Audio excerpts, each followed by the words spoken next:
Hey Track Gang, what's going on in this week's episode of the Boeville in Newtown? Well, it's right over here. Stand by and we'll get into what's happening this week.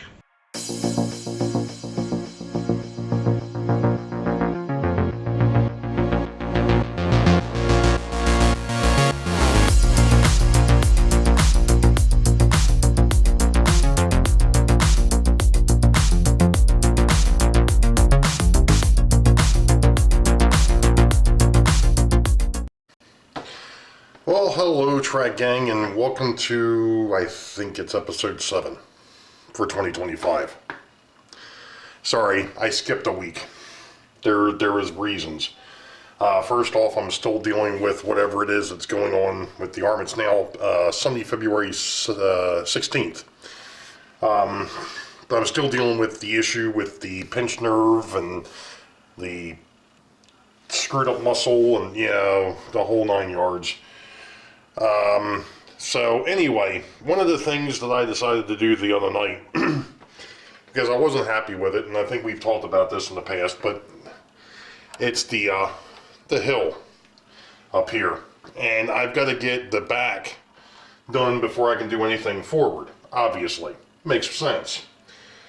But the issue that I had up here was that I had obviously used foam core and painted it. Well, the problem is when you paint and glue to this stuff, it warps. And I went ahead and glued it down thinking that maybe it would settle and it would flatten out and everything would be good. Well, no, that didn't happen. So the other night, I came up with the idea, because I got tired of looking at it. And I'm like, I gotta do something. This is driving me nuts. I've gone a week without being able to touch this thing. It's driving me crazy.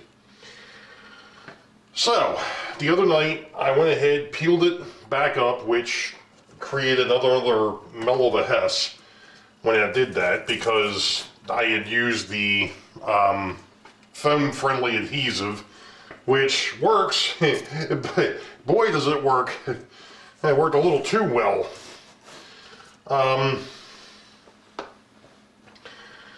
So I picked all that, or pulled all the road back up, and then what I did is I took a sheetrock knife, box cutter knife, whatever you want to call it, and I scored long ways and crossways across the foam core. I'm not even sure if it's really going to show up on camera, but you can kind of see the indentations, and it was just randomly done. There was no real rhyme or reason to it. It was more or less just get it, from the top to the bottom here, and then from side to side to go ahead and give it some relief so that way I could flatten it back out, and for the most part, it did. So, the next part of this, oh, that's not nice. Hopefully I can find, oh, you know what? I picked that up and I didn't even think about that. Dagnabbit. I'm going to have to go looking for that. The only problem of it was when I did this the other night,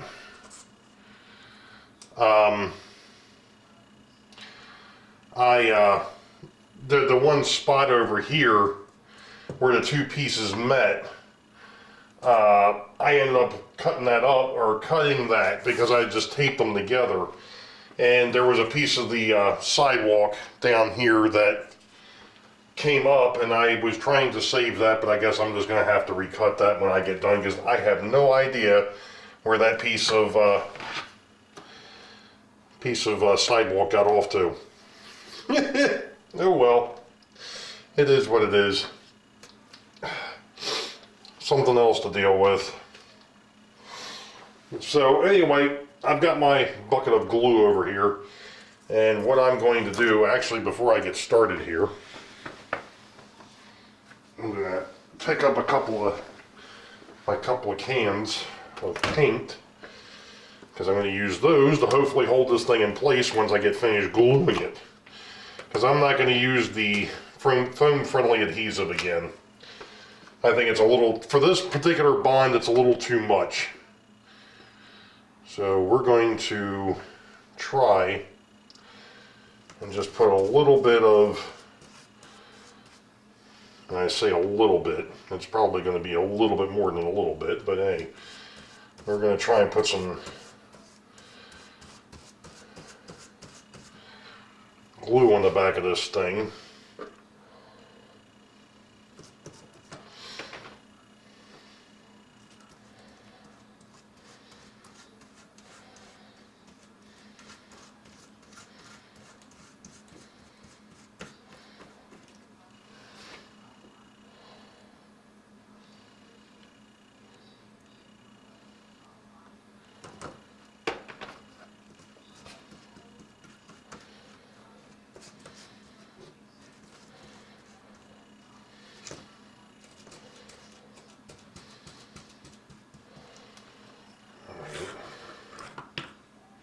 Stay.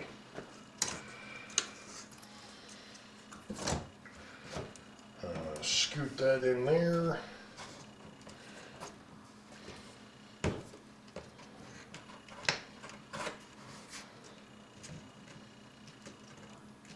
That's what I was afraid of.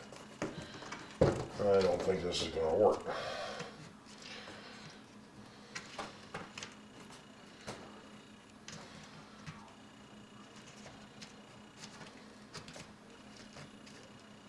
Well, maybe it will. The issue is the fact that I'm having to push against the backdrop a little bit, because if you remember correctly, I end up having to move it back, but it's still got a little bit of flex in it. And this has to be right up against the edge of that backdrop for this to work. So I'm trying to make sure that it's going to stay where I want it to sit. In actuality, I think what I'm going to try and do here is actually use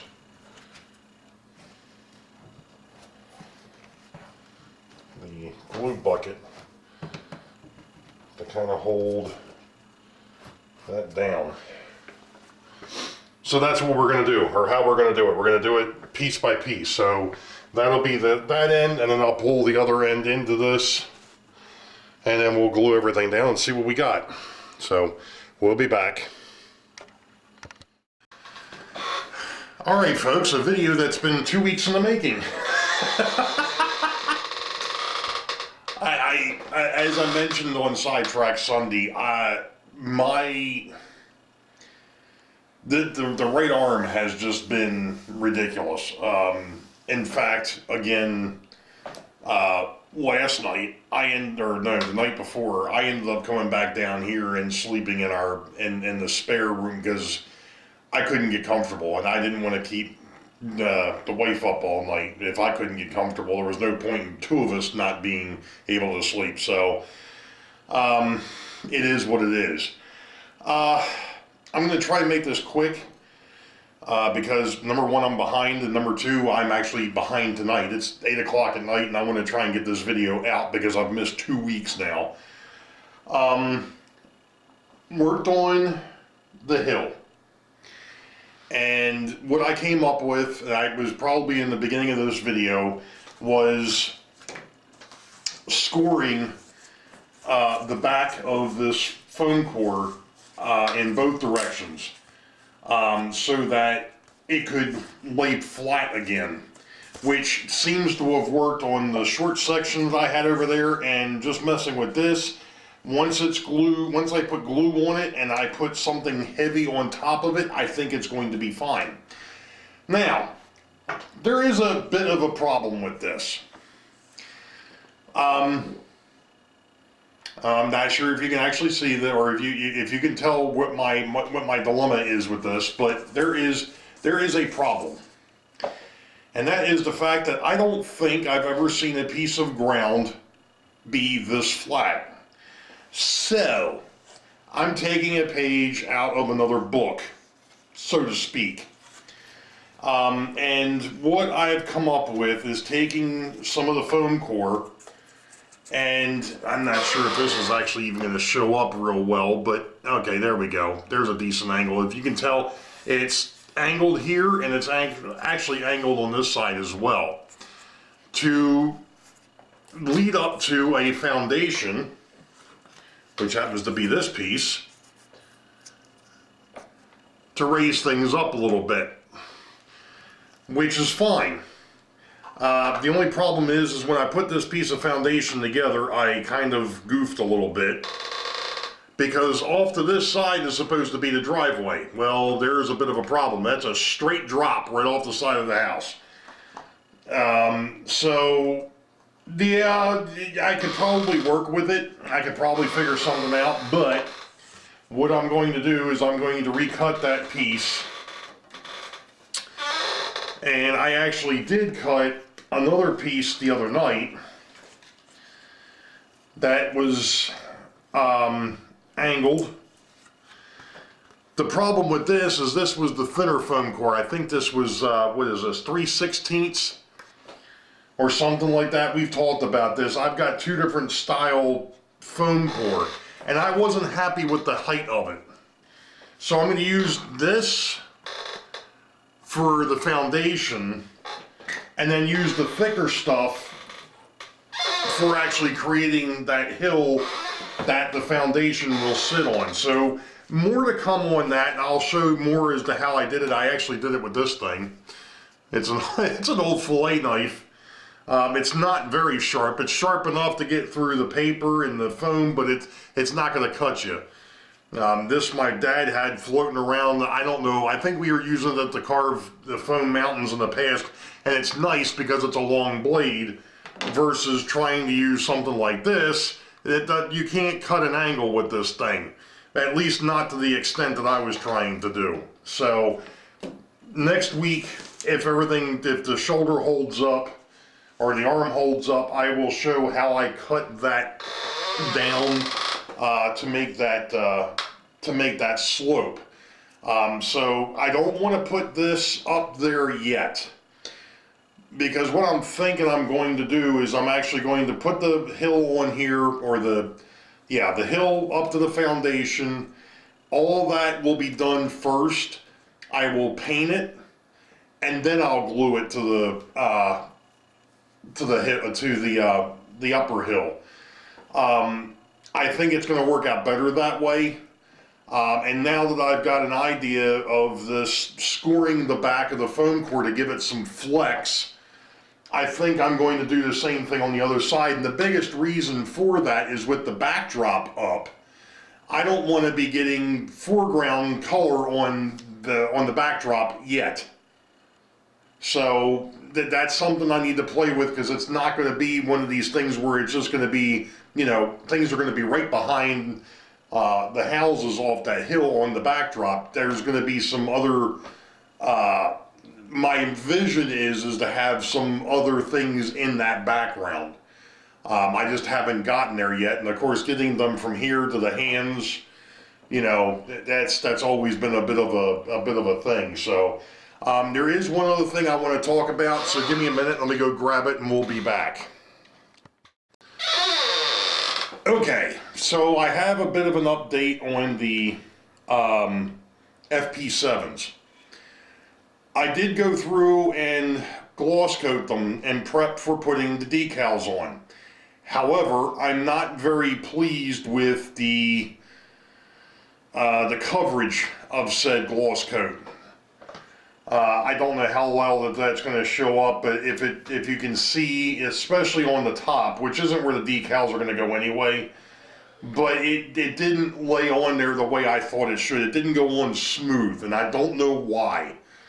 It is an acrylic gloss medium, or gloss coat, gloss lacquer, whatever they called it. It is acrylic. It should match up with the acrylic that's on here. But like I said, for whatever reason, it just did not go on smooth. And I think what I'm going to have to do, I do have to put on another coat.